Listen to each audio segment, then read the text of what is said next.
We're here. This is episode 2. We're here. Indeed. Trigger on the stack. We didn't lie. We showed up. We're still doing this. Yeah. We care about you, our players. This is episode 2 of what will be at least 4 episodes. Yeah. We'll see how it goes. No Chris this week. Instead, it's me. We're being watched internationally. Where are you coming from? To introduce Is it Mr. Ireland? Matt Wise here, filling in for Chris Priest, offering his scholarly opinions of the things we all will have opinions about. So welcome to it. School's out. I don't scholar anymore. No scholar. Yeah, this is former invitational champion Matt Wise. Former ouch. Yeah.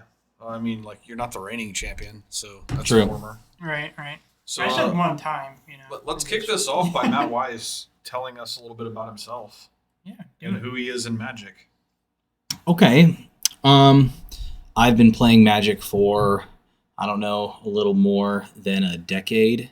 I started playing when Scars of Mrodin came out. So Scars of Mrodin was my first set, artifact themed. I've just been playing mainly a lot of artifact themed decks ever since. Occasionally some control decks with blue here and there, but a lot of what I play are artifact decks. I love Restore Balance. That's probably one of my favorite decks of all time. Which is still, in essence, kind of an artifact deck anyway. Yeah. Like, it doesn't work without them, so. So you like colorless. What color pair are you? I don't know. I know Izzet has a lot of Artifact Matters cards. Yeah, I would probably say that is a good fit because it's...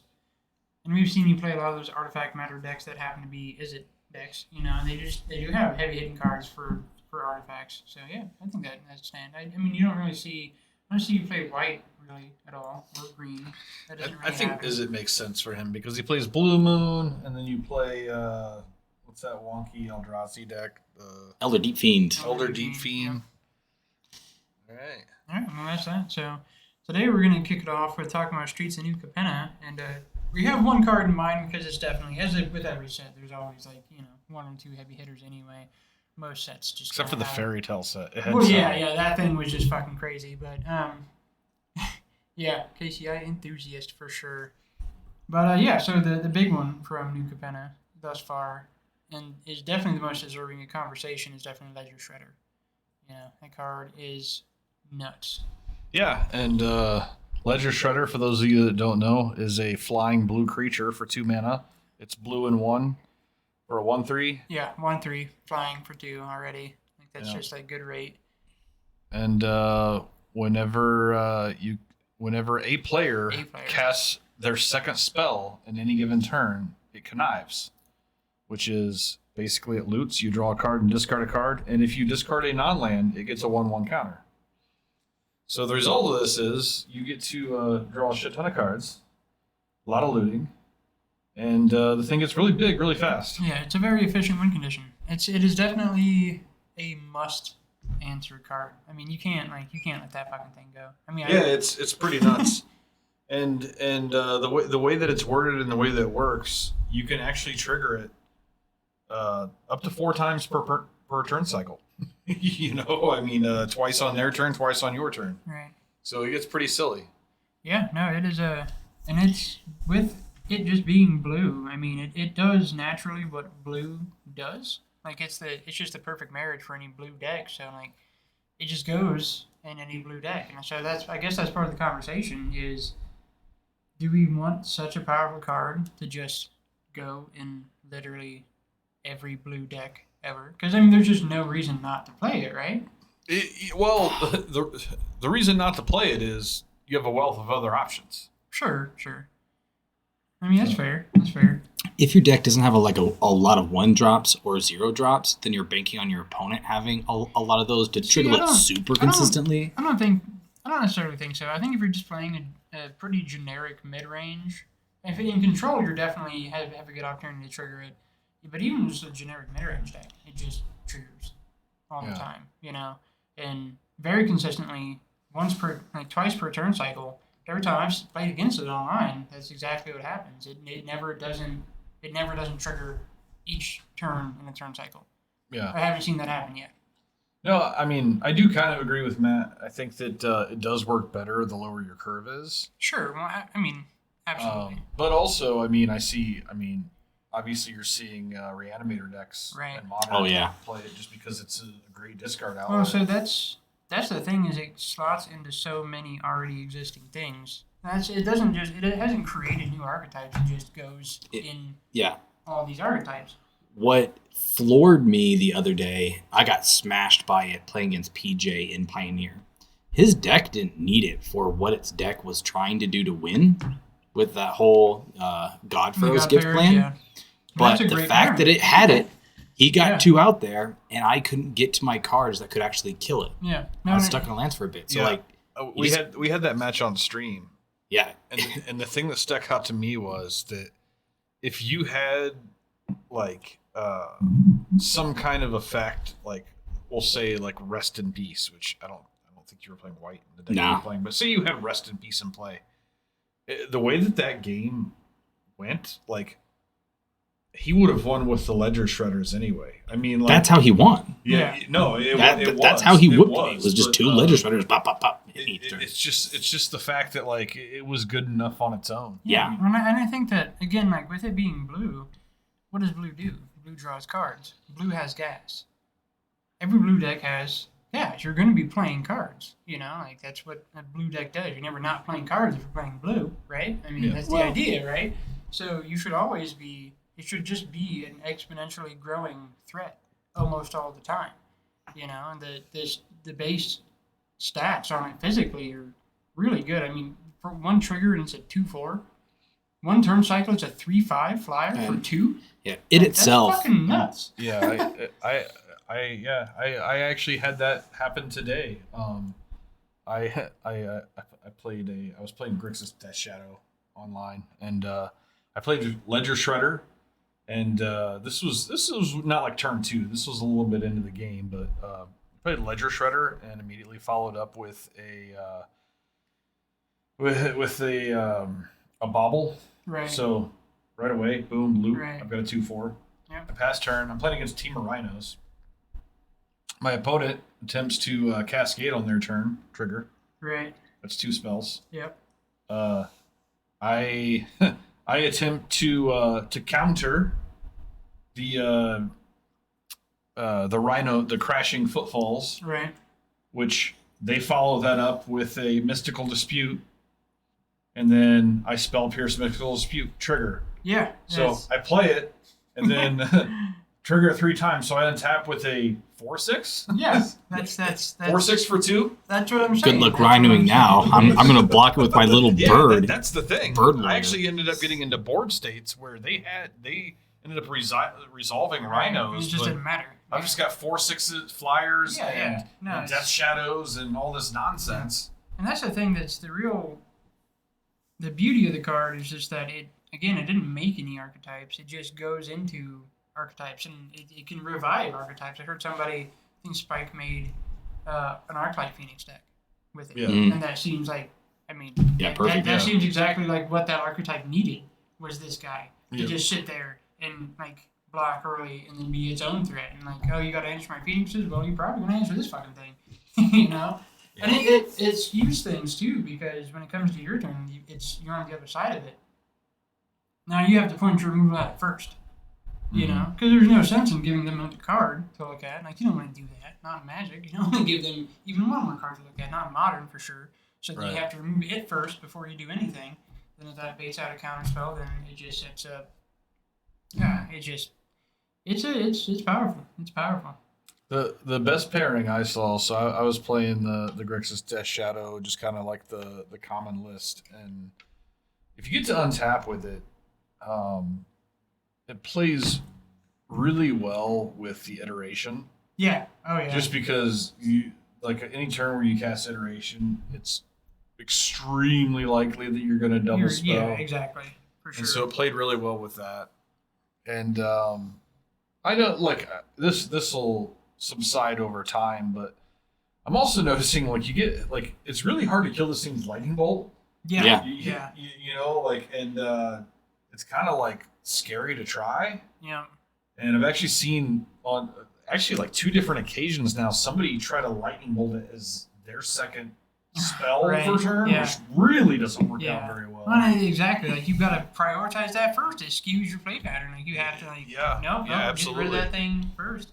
And that's, I was thinking about that today, that is another way that it's already been skewing, is that now it's like, are you playing white? If you're not playing white, then it might be kind of hard to, because nobody's playing Fatal Push. Because outside of that fucking card, Fatal Push is just ho-hum at the moment. Like, there's so many things that it doesn't hit, or it's hard to get it turned on. So, like, Fatal Push has gone way down. So, yeah, it's doing a lot of work in pretty much everything it goes in. You know? Yeah, absolutely. So, what are some other cards that you guys think are good in New Capenna? So we were talking about the hearse earlier. That's a very good card. Unlicensed hearse. That's definitely one of the ones that are probably higher on the power level for the set. Just super efficient graveyard hate, a very efficient vehicle, a lot of power physically, and a lot of power as a sideboard. Yeah, I want to start off on this one by talking about it is graveyard hate. Yeah.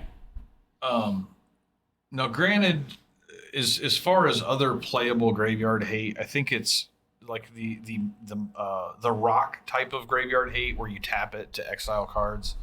It's like 1 more mana than what most of those are. Right. But the fact that you get to target 2 specific cards. Yeah, for sure. And then obviously it's a vehicle, and so whenever you crew it, which it's crew 2, which is anything. Which is just about anything. Yeah. The crew 2, and then its power and toughness is equal to the number of cards that you exile. And from what I've seen, that doesn't really come up a whole lot, but it can just win a game out of nowhere. For sure. And the one thing I've seen is a lot of these monkey decks where maybe the monkey like gets grounded, like too many things. Like all of a sudden your monkey can just crew a vehicle and get in there. I think really that's the point. That's part of the intrinsic design, or I would say the intended intrinsic design of vehicles is for when you're aggressive dudes can't get that aggressive because of what you're squaring up against. Then he's got you. They're dead, but a vehicle can turn them off. And so one thing I'd say about the hearse is, and I've mentioned it before, I feel like graveyard hate is always a sideboard thing, but where we've been moving in Magic is that the graveyard it matters in basically almost every deck anymore. Almost every deck needs the graveyard. Yeah. Needs to turn something on. So when I see a card like that, and especially as the more aggressive player that I am, to me it could be a free main boardable graveyard hate card. Just because the environment is so graveyard centric that could if there's a specific deck, not every deck. I have seen it everywhere. As a one of main board in the is it Murktide decks. Sure, yeah. And that makes sense because they have a lot of little dudes to crew it easily, and I think that if you're one of those people that's playing as a Murktide, you're probably going to be playing a lot of mirrors, and what's a way to get an edge in the mirror is to eat their graveyard so that you can play Murktides and they can't. Yeah, for sure. And I like the idea of having a main board graveyard hate card in this kind of format, and then having the big one-shot heavy hitters in your sideboard. That way it's a bit of hedging. And if the main board deck list is appropriate and it's the right kind of archetype, then I think it makes sense. And so that's an interesting thing about the card is it's probably one of the better potentially main boardable graveyard hate cards they printed, because it can just be a giant fucking dude. I mean, it won't take that long, and especially, it wouldn't take that long to make it into a 4/4, a 6/6, an 8/8. Oh, it doesn't. It takes a few turns. And there you go. And then you're crewing it with any rando thing you got. So a lot of cards, I think, that people would compare to it right off the bat is Relic of Progenitus. Yeah. If that card is going to take up something sideboard slot, it's probably that. Right. What would you rather have? So, I mean, I don't know. I think I think the default goes to Relic most of the time. It depends on what your meta is, right? Yeah. I mean, like, I think the cards are Relic, and then what's the new one where you exile one card when it comes in, and then Soul Guide. Yeah, so the Soul Guide Lantern. And so the thing is, though, those two cards are actually like very different cards, also. They are because Relic does get to just chip away. And that's meta-dependent how relevant chipping away is versus just a one-shot deal. Yep. And that's where Relic is always occupied a very specific space in the game, is that it chips away and it says fucking nuke it, you know. So for sideboard, I think I would say it's dependent upon what the meta looks like and depending upon your deck. Also, you know, because that is the thing with if you get to a point where you have to exile their graveyard, are you going to be okay with Relic because it's eating yours too? Right, and exactly. That is the thing. Whereas like the Lantern doesn't. Like I think that like a deck like Dredge, maybe Lantern plays a little bit better because you can do it all for 1 mana, whereas Relic is you need 2 mana available to be able to exile the whole graveyard. So for me, talking about the Hearse and like Relic, which would be a better sideboard card. I think Relic's a better sideboard card because, like I said before, to me, I'm an aggressive player, and I would probably just mainboard the Hearse. Like for me, as a player that I am, and I'm not saying that's right, but I think that a lot of the decks that I played actually would make a lot of sense to have that as safe. I was playing a bunch of Living End online. I'm kind of coming off of it. There's just too much mainboard hate right now, and that's the thing, and that's why like it makes sense to me that it could be a mainboardable card because, dude, everything in Magic anymore is your fucking graveyard. Even if it's incidental or something, like we need it. There's not going to be a place anymore until artifacts just overtake everything that we're not dealing with the graveyard somehow. Yeah, for me, that deck, the biggest problem is actually the Elemental. That's really the thing because they can just pitch a green card for free and exile my entire graveyard at instant speed with Living End on the stack. But that little fucker has been annoying at times, especially if you've worked to build up a graveyard. You're just like, boom, I take your 2 best things. Right. You know, that kind of sucks. But the targeting definitely makes it. If it were a Relic effect and it gave them a choice, it would definitely be a different discussion for sure. Yeah. You know. So that's probably one of the more interesting things about that card in particular is that it is your choice. And 2 is relevant, you know. 2 is very relevant because all the time it takes 2 things, especially in the Age of Delirium being like the backbone of the format. Hitting 2 things can be a big deal, you know. Yeah. So.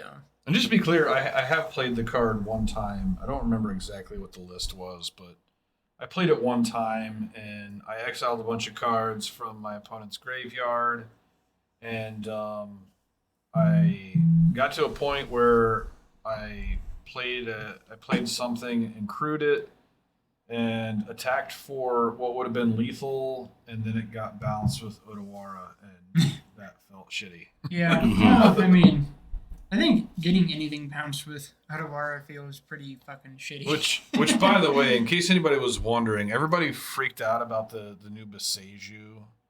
And like Otawara is by far the best of that cycle. I'm sorry, everyone. Yeah. Everybody was like calling for bans before the card was even available to play, and like I think Beseju kind of sucks. I really do. Like, I mean, as the artifact player, Beseju plus Renin 6 is like my deathbed every time. But every time this conversation about these lands comes up, that comes up. And that's really what's kind of too good about this land cycle is not any of the lands in particular, is the fact that there's a 2-mana planeswalker that gets to say, hey, you get to do them all for the rest of the game. So that's cool.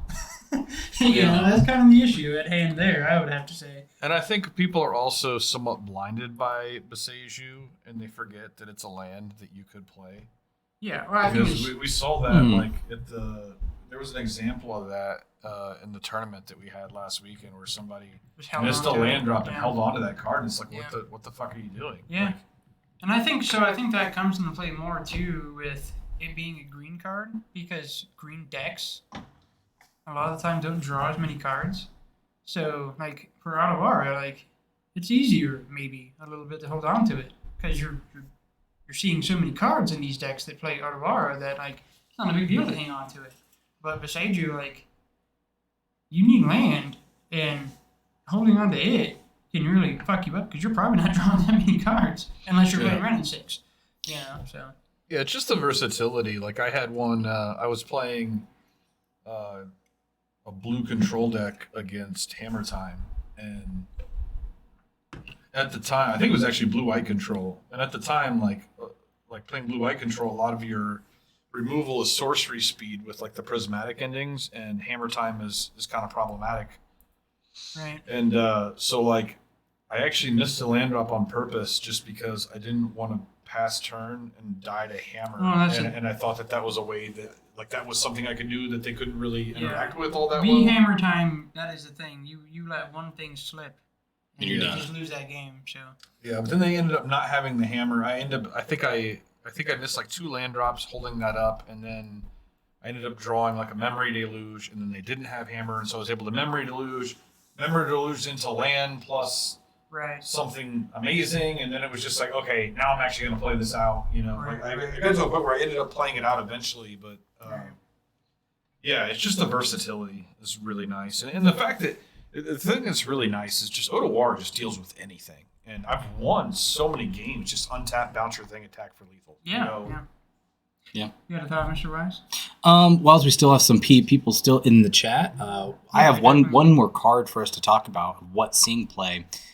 Isaiah already put Extraction Specialist as a card he'd want us to talk about. If you're still in the chat, put in your favorite New Capenna card that you would like to see more play in Modern or other formats. Yeah, let's talk about some and we'll Capenna talk cards. about it in just a bit. First, as you're doing that, let's talk about another card that had some heat about it going into New Capenna released, which is an offer you can't refuse. Yeah. People were talking about that when it set first came out. What have y'all seen from that card so far? Dustin's, I think, seen something. I haven't seen it yet myself. Yeah, go ahead and explain to us what this card is and what it does, Matt. It's a 1 mana blue instant, 1 blue. Counter target non-creature spell. That spell's controller makes 2 treasures. Okay. So I had this played against me once online. I was playing against the Allosaurus Rider combo deck, and it was after sideboard. So I brought in my 2 Mystical Disputes and had 1 in hand. And I tried to play. There was something. It was something on my turn. I tried to play something that I think would fuck with his whole dealio, and in response, he tried to play this spell, and I just was able to Mystical Dispute it. But even looking at it at the time, I remember thinking like, you know, like having the Mystical Dispute, like getting the treasures, like I think there's a possibility that maybe I wasn't even supposed to. Maybe I wish I remembered the exact specifics of what I was trying to resolve at the time. But like I remember thinking like, you know, if I just hold this Mystical Dispute with the 2 treasures I get, like I can still cast Mystical Dispute for 3 mana. You know? Yeah. It's just a bad mana leak. Right. And I don't know. Cards like this just. So there was definitely a lot of hype about it right when it got spoiled because everybody went to first it as a pseudo mana ramp, and then everybody. I think that when I look at it, it's like okay, it just protects a combo, which is fair enough because so that's where it gets weird because if it's I think that's its purest function is it's a counter spell for a combo deck. Gave us Mike Dashner some instant speed kill with Adnaz. Actually, with Adnaz, that's a good fit for it. But again, fucking combo. So that's where it is. So I guess what I would say would be the discussion about the card is it if that's the purest function of the card as a protection of a combo, is it better than other things? And then the second discussion is how good is it as a weird little blue mana ramp thing. Yeah. And those are two pretty you're dynamic not putting in your discussions. control deck. Right? No, That's the one thing I know for sure. It's going into combo shit for sure. Through and through combo, you're either gonna make mana with it or you're gonna protect your combo with it, and that's what it is, you know. So the deck that I've seen run around with it recently uses both aspects of that. It's the Song of Creation deck, which Song of Creation is a 4-mana enchantment, 1 generic, and then Teamer colors. Whenever you play a spell, draw 2 cards. You can play an additional land on each of your turns, but at your end step, you have to discard your hand. So the deck is full of every 0-drop out there. It plays 4 Engineered Explosives. It plays Chalice of the Void. It plays Mishra's Bauble. It plays all these 0-drops, Pact of Negation. And then it plays this dinky 1 mana, counter something, and make 2 treasures as a way to counter your own things to ramp you as a way of, as part of this combo. Because if you get that thing cast out. all your 0-drops. So you can cast the one thing. You can cast the thing that's not. This deck sounds awful, man. Okay, hear me out here. You storm off incredibly fast by just drawing out your entire deck, and you have so much protection for your combo because you have Pact of Negations. Yeah. You have this 4 of Pact. You have 4 of this 1 mana. This why do I keep blanking on the name? And offer you can't refuse. It also plays 4 Engineered Explosives. Yeah. It plays 4 Chalice of the Void. So it's got legs when it's not comboing right away. It has ways to deal with a few things first. It's not a bad deck. Is it as consistent as KCI was in KCI's heyday? No.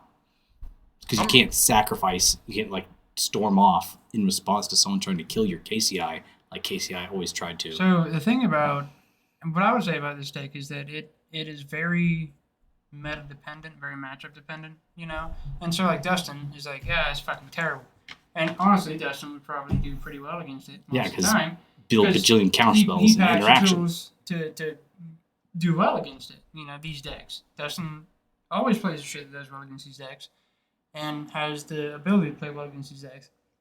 Other matchups, you know, some of the more mid-rangey, weird aggro value town shit that I do, play against a deck like that, I'm probably going to have to go to sideboard, you know? So it definitely, it hits an amount, depending on what the matchup is. Like, it's definitely, it can take a game away. And every combo deck can definitely just take a game away in the right situation. As just a rule of thumb, that's why combo exists. But, yeah, no, I mean, I thought that the mana ramp part of it was cute, and so to me it's interesting that there's a deck that uses the mana ramp while protecting its combo. So I like to see a deck, I like hearing about a deck that it actually, I think that's the true home for that card, is that it can do both. Because if you're doing one or the other, then I think the card loses an amount of value, but if you get to do both in the same deck, I think that's right where that card wants to be. I'll bring it here in a couple weeks. I'll get slammed probably on stream, and then Dustin can just giggle the whole time and say, "I was right." Yeah, I'm also a huge film buff, and an offer you can't refuse is clearly just ripped right from The Godfather. And for those that have seen that movie, like, this card doesn't capture it for me. Right, like, yeah. So that's another, and like, so, the flavor fail. And that's I think a important thing to discuss when discussing Capenna, because it's probably one of the most flavorful sets that they've done. Really, it's one of the most flavorful worlds. It's one of the most flavorful sets as far as card design, and it, you know, that is a discussion to have about each of these cards, because it that little bit of flavor can kind of sour you right off the bat into a card. You know, like if it doesn't hit, then like you kind of respect the card less. Maybe not for a real valid reason as far as like card mechanics, but you know, it should have been better, man. Like there was a flavor fail in Capenna that was real bad, which the was murder art. No, that was an art fail. That wasn't flavor fail. That was just an art fail. Which, yeah, whatever guy made that artwork, coming from an artist, man, I wanna have words with you sometime to like know why in the fuck you did that, because it just, you either did it intentionally to be funny and clever, or you just, I don't know, had I don't know. I don't know what it was, but no, fucking cement shoes. Oh yeah. Cement shoes was not really that good. It did not just making it. There should be no positive to cement shoes. Like the negative was they don't untap. Yeah, sure, it's cement shoes, they don't untap. But there should be no positive at all because if somebody puts you in cement shoes, you're fucking dying. You know, like when that happened, you were fucking dead. There was no positive to the situation at all. It would have been cool to like have them like attach it to an enemy creature and some bad thing to happen. For sure. Yeah, that's what I would think so. Because that's what gangsters would do when they give you cement shoes. Is I put cement shoes on you. I don't put cement shoes on fucking, Gary over here. Like, Go get him, Gary. Put cement shoes on my enforcer to make him like maybe be able to kick you in the face slightly harder and to not move ever again. Like, what the fuck is that? That doesn't make any sense. But, and that's the Godfather reference, an offer you can't refuse. For those of you that haven't seen The Godfather, the whole thing was a guy telling the story to his soon-to-be bride about his father's dealings and how he helped a musician out of a contract, and he's like he made the boss an offer he couldn't refuse. And what was the offer? Well, he had a guy hold a gun to his head, and he promised him that either his signature or his brains would be on the contract. That was the offer you can't refuse. And I just don't get that from this card. No, it's not there. No. Yeah. So flavor fail. Yeah. And so I think we should definitely talk about since since Isaiah mentioned it. He so got it in here. Whilst we're doing that, folks, put in the chat the cards that from New Capenna that you would like to see played in Modern, or just want us to you want to talk about. Yeah, just want to talk We about. already did that one. Yeah, we did that one. So Extraction Specialist is being a player of techie creatures. I'm a fan of it. I don't think it's gone anywhere yet. What bit I have played with it. I don't know. I haven't played it to its highest capacity yet, but it's a card that I like, being the player that I am. Yeah. For sure. If you go out bowling, John, and you bowl, you're probably going to hit that card on its way down because it's in your alley. Yeah. All right. So, Extraction Specialist, for those that don't know. Master of bad puns. I mean, Master of comedy. School's over. I don't have my classroom as my audience anymore. I got to get it out somewhere. That was good. I mean, I So, like that. It's definitely going to be, and I have plans, but I definitely think that. So the thing that I learned is that it does require synergy. You can't just play the card for the sake of value in the modern meta right now. That is one thing I will say that I learned about the card from playing it on Moto, is that it gets better when your things are... No, I know it. Yeah. You want to introduce the audience to it, though? Oh, sure. Yeah, thank you. Matt is being super studious over here. Not scholarly, only studious. Mm-hmm. So it's a 3/2 for 3 lifelink. Good body. Nothing wrong with that. ETB, reanimate a creature with CMC to realize from a graveyard to the battlefield. It's good. Downside is the creature can't attack or block for as long as you control Extraction Specialist.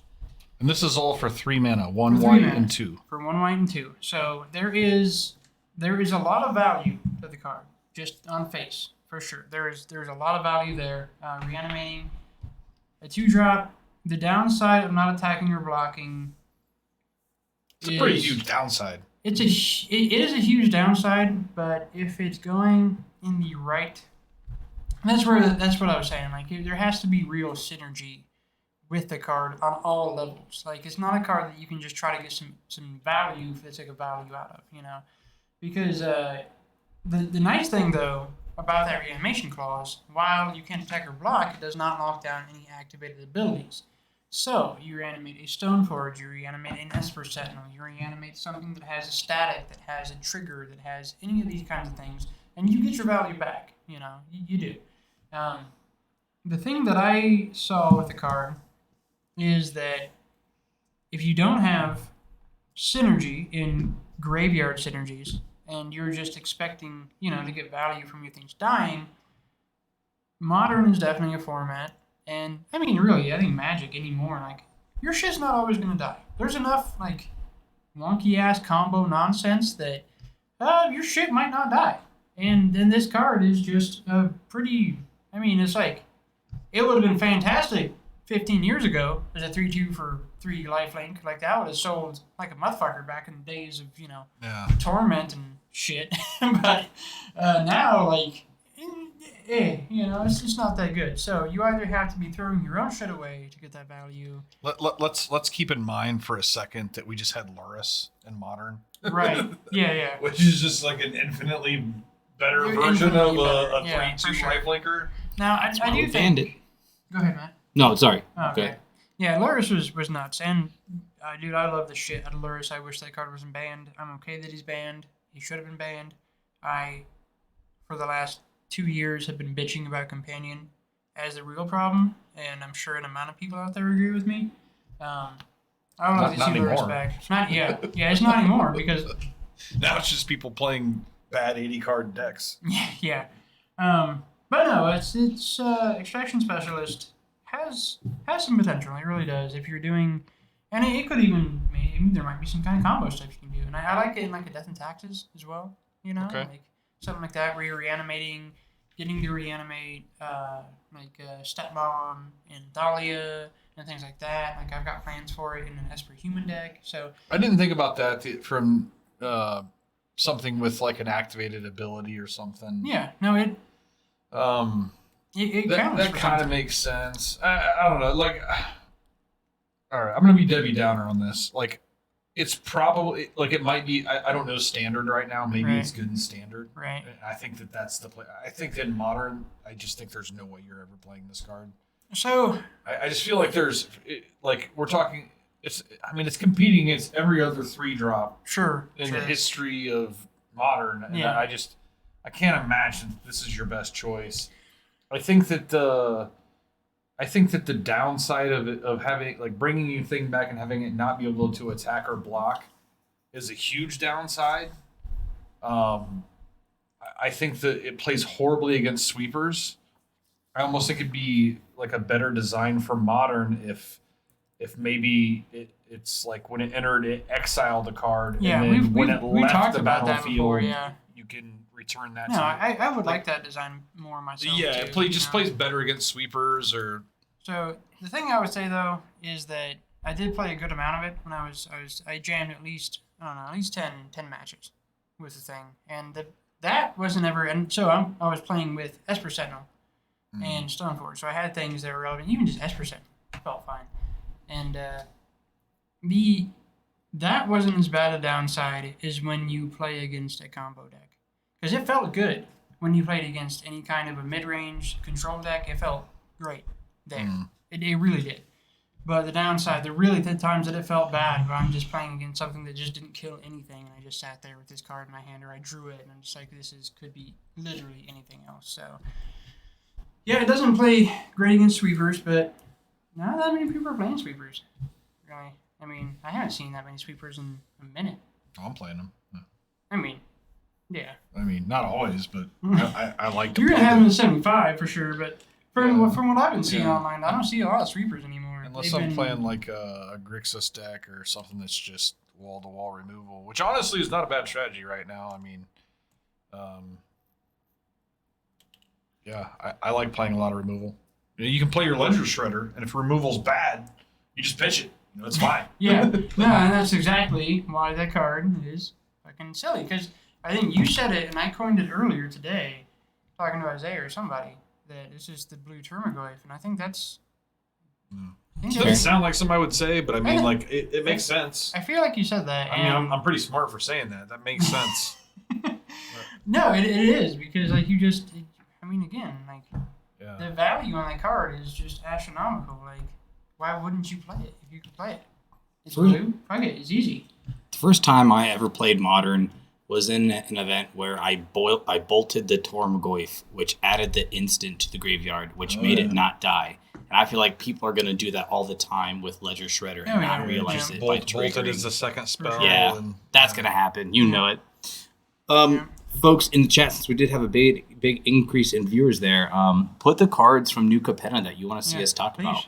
I've got one. I thought this card was going to see more play than I think it has. Void Rend. I love Void Rend. Yeah. So we've seen it on stream as a sideboard card, and I liked it there.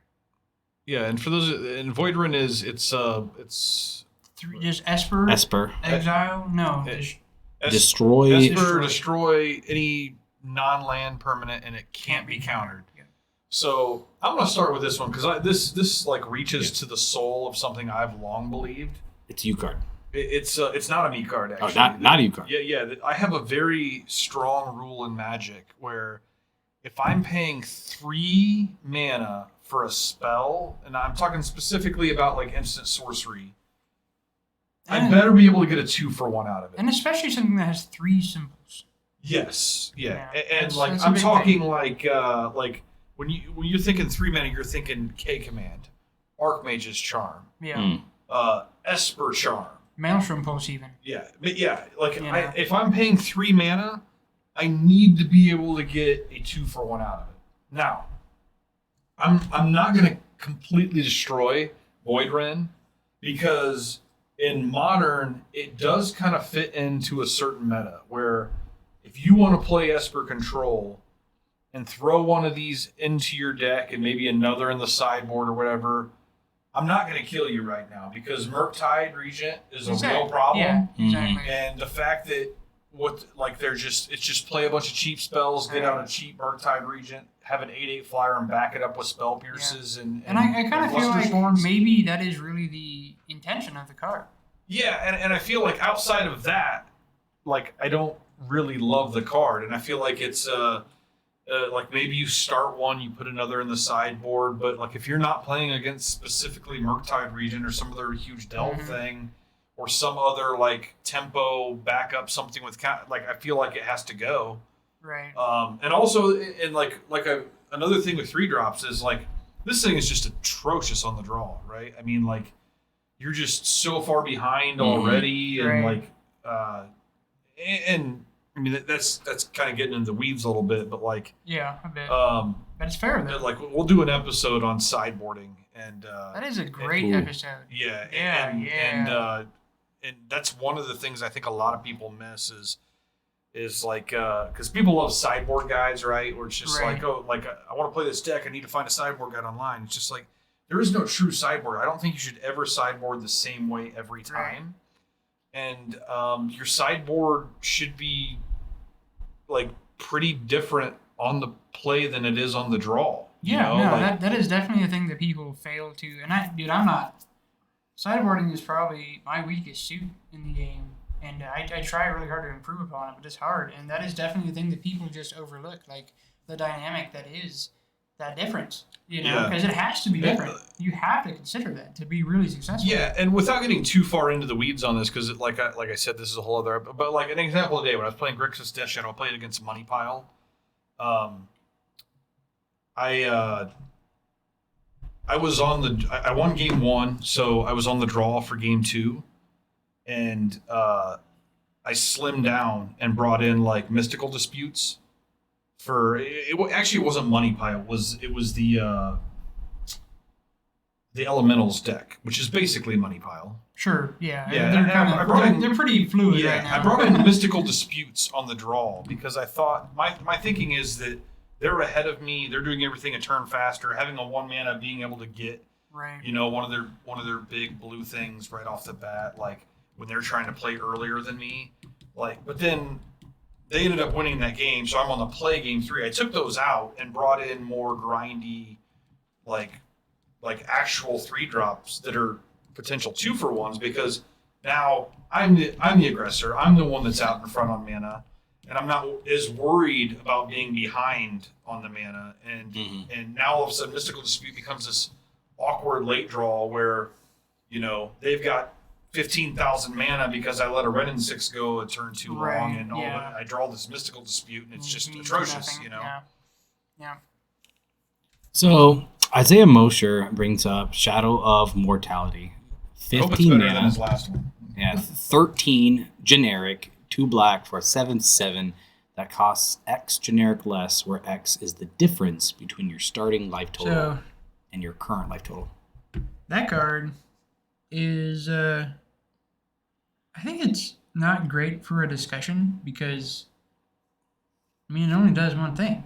It's only a Death Shadow card. It does two things. It's a troll deck. And blocks. Calibrated Blast is a deck.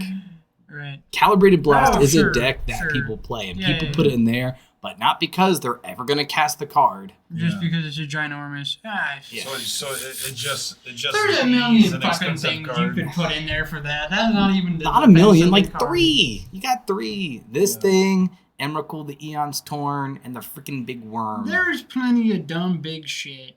I want to that talk you about could it put just in. like in terms of it being a Death Shadow card. I think that's what I think that you were true. You were right, Matt. That you could do that with it, and that is a thing I'm sure has been done, and I'm sure you've seen it. But I think that's the discussion. I don't see and I have died to it. And the reason that you might want to play it is because it's a pretty awkward card to deal with. Yeah. There's not a lot of removal that kills this thing. Yeah, for sure. I mean, it's a Death Shadow that doesn't even come close to dying to Fatal Push, or most of the time, anything. even like Drown in the Lock is going to have a hard time. A real dealing hard with time, it. yeah, for sure. And so that's the issue. What the card loses, though, as a Death Shadow is it's never better than a 7/7. You know, it doesn't put that pressure on your opponent to not attack you. Which never better than a 7/7. A 7/7 is plenty. Well, the thing that's great about Death Shadow is that like you have to treat it as a 13/13 all the time. Sure, no, you do. You know, like it could be a 1/1, and your opponent has to treat it as if it's not a 1/1. And that's what makes it interesting. And so the thing I like about the presence of the Shadow Mortality is that it just fills out the threat density of that deck.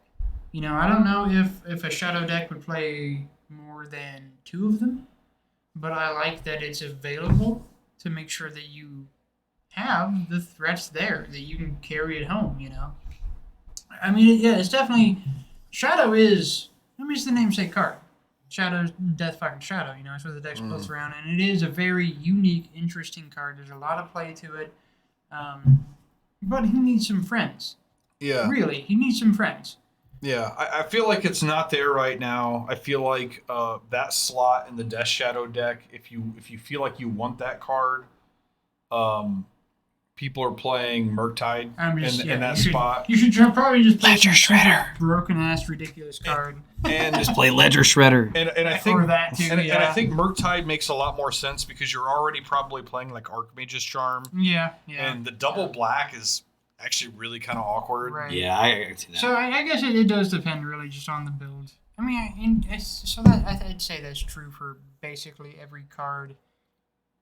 Really depends on the build. Let's keep on this discussion because another card that I like with the Death Shadow deck is Tainted Indulgence. 2 mana, demur, draw 2 cards, then discard a card unless there's 5 or more mana values. That part may not come up. I love Tainted Indulgence in the Death Shadow decks. I think it just Modern just loves this card because the thing I would say about this card is that, and as an old school player, a lot of new guys, like a guy that just started playing last year, he's gonna read that card. He's gonna be like, okay, it does what it does. But for a guy that's been playing the game since forever, new guys don't really appreciate the shifting of the established value of cards versus their CMC and what they do, right? So a guy that's been playing for 20 years can appreciate that card a bit more because draw 2, loot instant speed for 2. Well, that's the first time we've seen that. It is. And that's a big fucking deal. And that's the thing. It's a big fucking deal that it even reads that way, just on its own. And the fact that there's any degree of upside is, again, pretty fucking nutty. So, like, it's interesting in Magic to how much your age as a player affects your evaluation of cards. Because when I saw that, I was like, oh shit, they've never done that before. And like all the discussion that you could have about how good the draw 2 discard 1 is, like the fact that that's never been done before, I think, is a point of the card in and of itself. And this is my favorite card in the set. I've used it primarily in a Dimir Shadow Murktide list, which I love and have had a lot of success with online. The thing I love about it in a Shadow deck is kind of what you said, like being able to hold up like Counterspell and then on their end step loot. Yeah. And having played like basically every iteration of Shadow that there's ever been, the one thing that if you're not playing the like, so there's a difference, all right? So these new Grixis Shadow lists get to play with Expressive Iteration, which is just like infinite card advantage. And honestly, that's all. That card by itself could be a fucking its own episode. Yeah. Dude, it really could. It's kind of running modern in a lot of ways. Yeah. But if you're not, if you don't want to play red, this card. So back in the day when you were playing the old school Grixis Death Shadow, you didn't have any great card advantage. You had like Snapcaster Mage and like maybe you're like a couple Serum Vision. Yeah. Thought Scours. And towards the end, it wasn't really about getting like this huge litany of cards. It was just about getting one good card. Right. One good card to get you over the top. And like I feel like that's what it really does in these Shadow lists. Not to mention, I feel like it's just to me what it really reminds me of is Thought Scour. Right. You know, it goes really good with Delve creatures just because it's giving you two things in the yard. It's with that in mind. It's so much better than Thought Scour. I mean, it is and it isn't, right? So it's not as good for your Delve or your Graveyard synergy because you're only putting 2 cards in the graveyard, but the fact that you get a little bit of selection is really and that's the thing. Like, I'm not one as a player to just lean into. I don't know. I want to get the most value I can. I'm definitely a value player, and like I don't disrespect Thought Scour. I appreciate Thought Scour. I respect the card. It does not work for the way that I play. And so you put those two to me, and I'm always going to take the thing that is guaranteed selection and no random bullshit. I don't like random bullshit, and that's where Thought Scour bugs me, is that there's a degree of randomness to it. I'm not a huge fan of that. Well, the reason, so I love Thought Scour, and that's because I used to play the old Grixis Death Shadow, and there was like nothing better than those nut draws where you'd be able to turn to Gurmag Angler and hold up Stubborn Denial. And so that was a different time. And like now we've got a Death Shadow that doesn't play Gangler anymore and plays Murktide. But like there is a discussion just in that situation, like the fact that you guys to do that versus having the Murktide. Like the Murktide is a very fucking powerful card, but like also just even doing that is so powerful. Like a 5/5 on turn 2 with fucking, mana up to protect it, like, that's pretty fucking powerful. That's pretty good, man. Like, it doesn't fly. It's not a mythic. It's not flashy, but damn, it's gonna gang with some motherfuckers. So outside of a Death Shadow, like a Dimir Murktide Death Shadow deck, I have run 2 leagues with this, trying to use it in a Dimir control strategy. I played against something like that the other day. It was actually pretty good. You didn't play against me, did you? No. I've run it twice. I've tried 2 different variations. I'd like to talk to you about that later to see if there's anything I'm missing. But just, trying. I love these decks, like where you try to make a curve that takes advantage of these. So running like, I don't think really Shark Typhoon is like that good of a card right now, but like playing like 3 copies of that just to get extra 6 drops in the deck, and then like. So that is the thing that I enjoy about a card like Tainted Indulgence, is that it opens those doors. Yeah, and you're looking for things that cost a lot, but that you get like, and the problem is the pitch elemental is just atrocious for that kind of a deck. No, I appreciate anything. Atrociously good. Well, yeah, but it's only good in like combo decks, right? Like, so why? Don't get me on this like black getting like screwed. Yeah. But like, why didn't black get the pitch kill something elemental? Like really? Like, Because you got the Force from MH1. Yeah, I guess we got the Pact. We got the Black Pact. Yeah, it was the Black Pact and you got the Black Force. I mean, they both kill things for free. It's just I guess. It's not. They're so niche. They're so niche, and that's the problem. They are. Yeah. So I'm trying to make it work. I've run 2 leagues. I think I did 2-3 in the first one and 3-2 in the second one. So not like great results, but not the worst. I mean, I'm basically like just under breaking even on my play points on that. But. So Isaiah has recommended a discussion of the cycle of charms, which I do like that discussion. I think that's a pretty good discussion because charms are, people love charms. Charms are always good. I mean, even if you go dig all the way back to the olden days of fucking, not piracy charm. Oh, Jesus, now I'm forgetting. The black charm that is piracy charm. Yeah, funeral charm. Funeral charm. Yeah. Okay, back in the old days, people love charms, man. Well, those were 1 mana. These are all 3. They're all 3, but you get a lot of bang for your buck. The old charms were very, very incremental, but Magic was a different thing back then. But so the new charms I think are a fun discussion because they are very.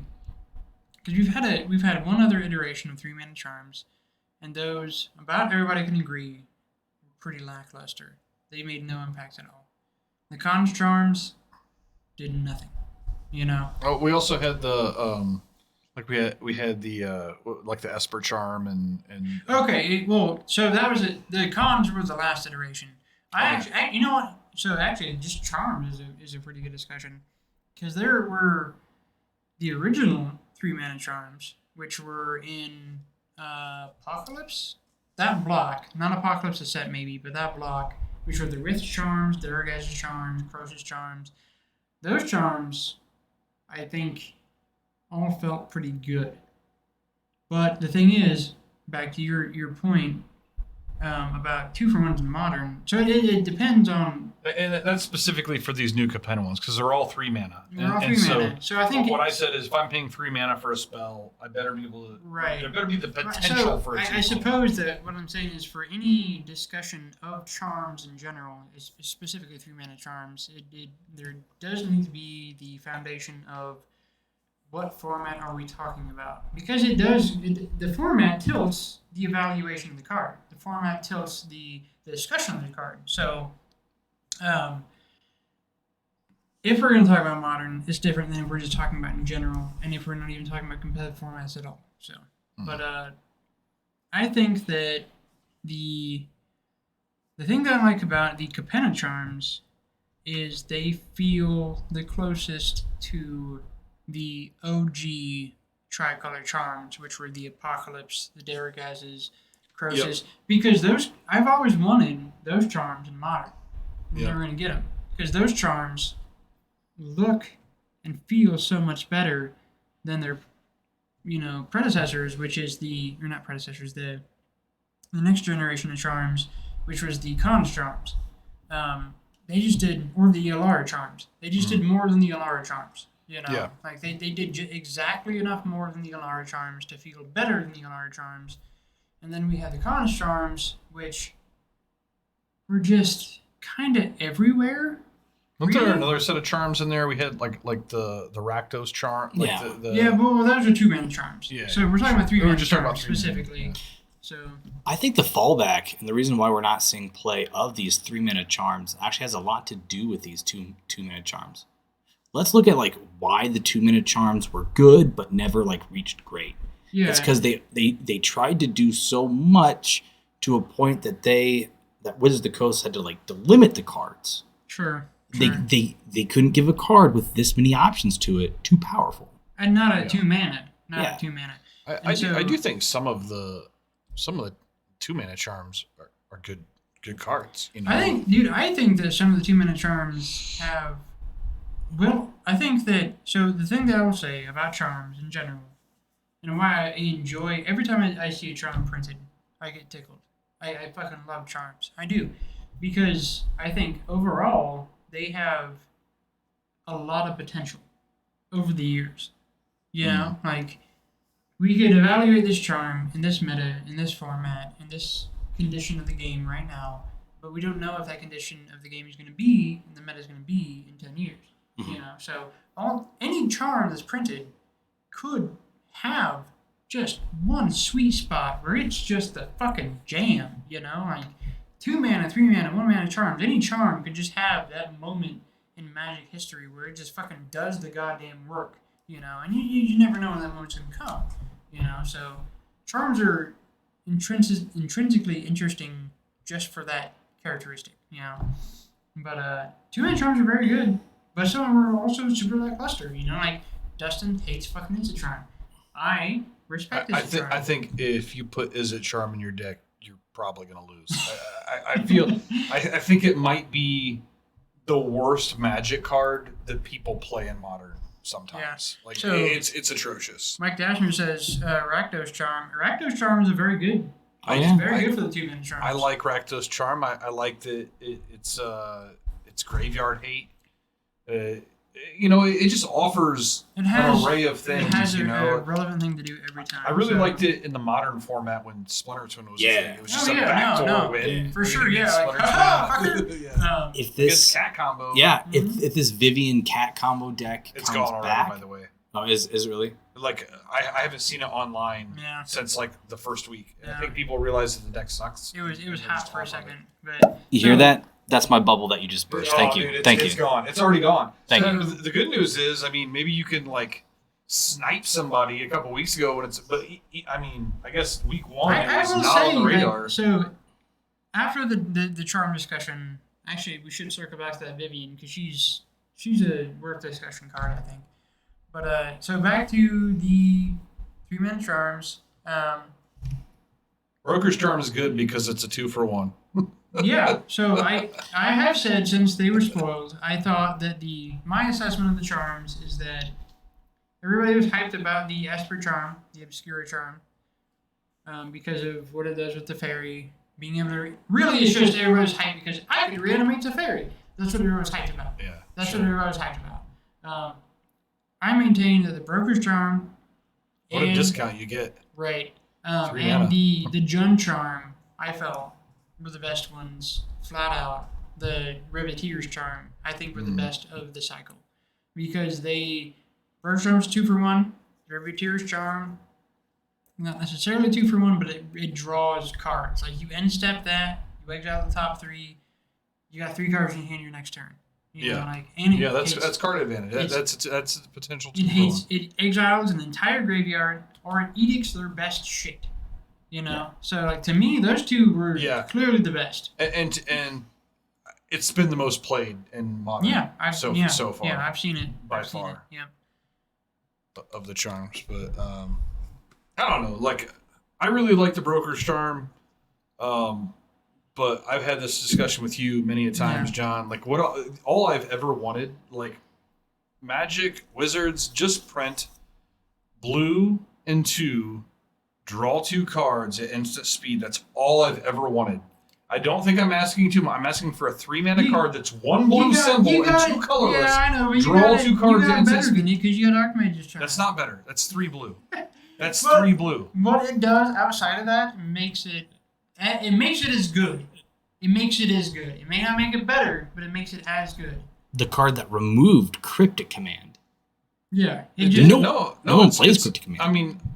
I'm not saying Archmage's Charm is shit. No. I love Archmage's Charm. Yeah. My problem is that that's not what I wanted. I just want to draw a spell that costs 3 mana, instant speed, I feel you. draw 2. There's all kinds of cards that I can say that I want, man. Like, I want a fucking legendary rat that says ETB, each opponent exiles a card from their hand and has Death Touch. Like, that's what I want. But I'm never going to get that. Yeah, it's like Divination, but at instant speed. Yeah. That was like... Maybe Deviation. Is that a card yet? Yeah. He typed in Divination when you said Divination. Oh, okay. Yeah. No, and that's so that harkens back to... I want Deviation. The old school players that can really, like, understand exactly, like, how powerful the subtle changes in a card's design are, you know? Like, yeah. And that's that could be an episode, too, is just... that in and of itself, like how much it would matter just to have that, because in 26 years, no, almost 30 years of Magic, we never had 1 blue and 2 draw 2 cards instant speed. No, we've had draw 2 and discard 1. Yeah. Or there might be like a. I think there's a couple things that play off of that. There's some stuff, but there's not draw 2 discarded unless conditions. Yeah. Unless you but fuck your best friend's wife. And so that's just something that you'll never be able to. That would be a thing that's a super interesting discussion. Is like they obviously give a shit about those subtle design layers that they've never done it in almost 30 years. They've never been like blue and 2 draw 2 cards. They've never done it. Why have they never done it? Why have they never done some of these just like what would be seemingly like just fundamental things they would have fucking done by now? You know, it's interesting. It's interesting because it really shows the complexity of the game in and of itself. The reason they haven't done it is because they hate blue. They're too busy giving white all the free removal and blue, green the all thing, the they're still one. recovering from what they gave blue from the start. That's the thing. Like they came out the gate with fucking Ancestral Vision and Time Twister and all this nonsense. They're like, man, like they're still recovering, man. They gave blue too much years ago. They still haven't figured out how to come back, and they're still easing into it. Yeah, it's ridiculous. But yeah, so I would say for those charms, the Bant one and the Jon one are the best. The rest are fucking whatever. I love the Grixis one for limited. Yeah. But that's limited. I mean, so for limited, that's a whole other bag, really. Yeah. Like that's a whole other discussion. Yeah. So, what else we got? No charms. Oh, I know a blue and 2 card that draws 2. Slap a 2/2 flying body on it and have 3 artifacts out. Thought Monitor, let's go. Yeah. I said instant speed. Instant speed. You're fine. 2/2 body Vivian. makes up for Let's it. talk about the Vivian. Okay. That's what that's a good thing to talk about. So Vivian is a modern playable card for the first week of a format. Yeah. I mean that's Vivian. All right. No, I mean she's an interesting card. I think so. She's a birthing pod effect, and they've been trying to print that effect, and they haven't found a good way to print it yet. So birthing pod was too good. Flatly too good. Since birthing pod, there's been at least 2 creatures that are birthing pod, and those are also just not good enough. So then they have tried a planeswalker this birthing pod, and I appreciate the effort for that effect because I do like that effect, you know. And so I think with that effect, the discussion becomes how do you have the effect without it just being too good. That's the balance we're trying to find, and I think there's a good effort to try to find that balance because like it has. As a planeswalker, it has way more value than just some random dude that's going to die from some random kill spell, you know. You get more out of it. I think in their effort to balance, they costed it too high because they were scared of it being too good in that spot. And that's probably the card's real detriment, is that it's a 6-drop, you know. So outside of a combo thing, which, you know, when you do a combo thing, you create space for your combo to be interrupted. You create fluff, you know, having to play this, like the guy that cheats in the Planeswalkers? Planebound Accomplice. Yeah, so you play this guy, which, outside of having her, like, he's just not a good fucking card, right? I mean, so you have to play all this fluff to make it work, so I feel like they were on. I think it was a good avenue to attempt to find a workable birthing pod in competitive formats, but yeah, it's not quite there. We've had discussions in this building about whether or not birthing pod is maybe one of those cards. It's a safe unban. We have, and there's been a lot of back and forth about that. Yeah, I'm on team unban it, but I think bans, or what could be unbanned, what should be banned, and what's safe, that's like a whole podcast right there. It is. I think it's going to be the first thing we talk about when Chris gets back. Yeah, definitely. Yeah. And maybe that's two. Maybe that's it could be one two. One of them is a what should we ban, and the next one is what should we unban. Yes, sir. But, so there's one more thing I want to hit on before we wrap up tonight, and it's completely unrelated to New Capenna. It's just a short story about a real feel bad for one of my opponents this week. So it was really my first opportunity to play with the Turok. The Turok dude out of the sideboard. So I had a couple in my sideboard, and I was playing against Money Pile. I seem to play against this Money Pile deck like all the fucking and it's not all the same version. There's like a million versions of it. Yeah. But I'm playing against this Money Pile, and like I brought this in because I realized that all their shit is white. All their shit that kills my shit is white, so I thought it might be good. So I had my opponent at 5, and I top decked this thing. And so I cast it with the kicker. So my opponent discards 2 cards. I've got a 4/3 because he discarded 2 cards. And he untaps.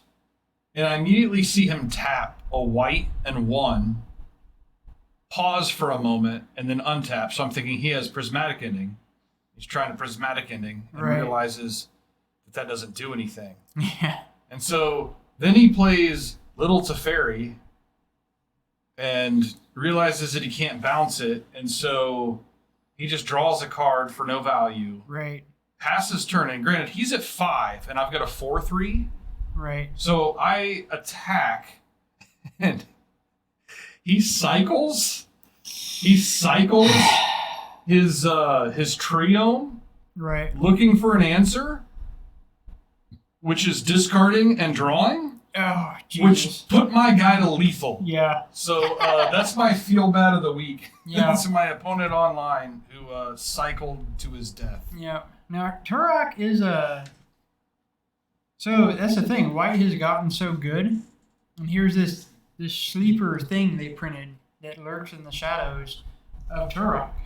That if you're, like, leaning into the white goodness, like, that dude will fuck up your day.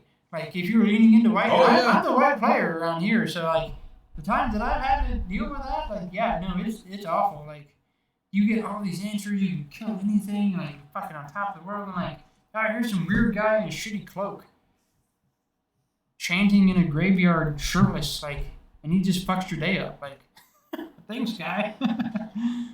Yeah, Isaiah's I don't know if he's just trolling us at this point. Like, I do think that's an interesting card. Yeah, I mean, like, it's good value. Yeah, he beat me with this in League a couple weeks ago, and so he obviously thinks that it's good because it beat me. A card that... Sorry, go ahead. I was going to say Rafine's Informant to me is a better Magic card. I think that card's busted. A card that we've seen be great a fair bit amount on our stream, but I haven't seen a lot other places, is the new Obnixless. Yeah. Tommy's been wrecking with it. Yeah, I forgot that was a card. So that was a good one to talk about. Actually, it's a very good one. That's another one that I saw week 1 and have not seen since. Yeah. So I've seen a few times, and I think that it is not a thing. I don't think just jamming it into a sacrifice-oriented deck is quite good enough. I've seen it go in Death Shadow decks. I think that makes a lot of sense because it's just like reach, you know? Like, they've stymied your board, you can't get through. Well, I'm just gonna fucking Obnixilus, sack my shadow, and kill you, you know? The other times that I've seen it be really good is in an actual discard-oriented deck, some degree of a rat deck, and where you are already pitching all of your cards to their effects, and then you start getting duplicate copies of him, and you can't keep that up for very long, you know? And so I think he has a lot of power, but I think he doesn't just... it's the same as the guy we were talking about earlier, the extraction specialist. There has to be real synergy happening. So I played against it once online the first week that it was available, and I just kind of, like, they made 2 copies, and, like, I think I had some creatures on the board. I attacked and killed one and kind of ignored the other one. And I think the problem with the card is it doesn't really add to the board. And like I could have used my entire attack and killed both. Well, and that's so we had this discussion. You mentioned this to me a few weeks ago, and so the things that I would say is that's why I feel like it does better in a deck that is very discard centric, because it comes down after they've already ripped most of your hand apart. So it's hard to deal with the copies and the dumbass little creatures it makes after they've torn your hand apart. And if it's just jammed into a random shell or it comes down the wrong time, then it's not that big of a deal, you know. But I think if it's in the right shell, if you're playing it well, then it has a lot of power. But it's definitely not a thing that just goes everywhere, you know. Yeah, maybe there's it's very specific. You should display the card. Yeah, we should. So the thing is, we're not doing that. No. I mean, we could fire some shots. Yeah. So that would have been a good thing to mention when we weren't ending. No, I mean we would like to do that, but we don't want to tax our system too much because we've been having some issues. Yeah. Oh wow. Shots fired. But yeah, no, we will in time. That'll happen. But the discussion is what this is all about. So we have been describing the cards, what they do. We do. We didn't describe how next to this. Well, it doesn't do anything. Is basically what I described. It's a card that people play. It copies itself, and having two of them is really not that threatening because it doesn't affect the board at all. So, I mean, it's probably good against a control deck. Maybe. Well, no, like I said, when I played against it, it was good. When it was in I played against a rack deck. It was good in this Mardu rack-ish deck. That's where it was good against, or where it was good. The other deck, it was whatever.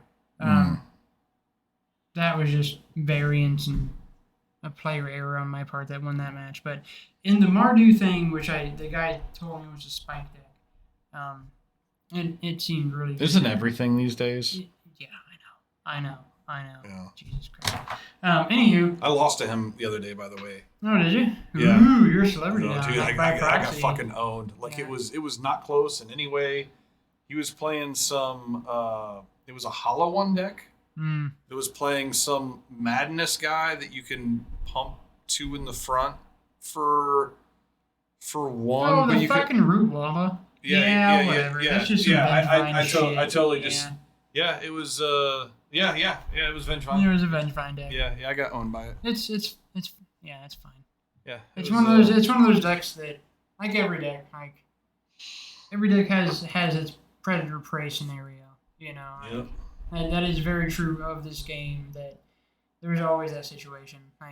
It's dynamic enough that there's gonna be something that's just gonna fly in under your radar and fuck your shit up, and it just happens, man. It just happens. Yeah. So. All right, where we at? 9:33.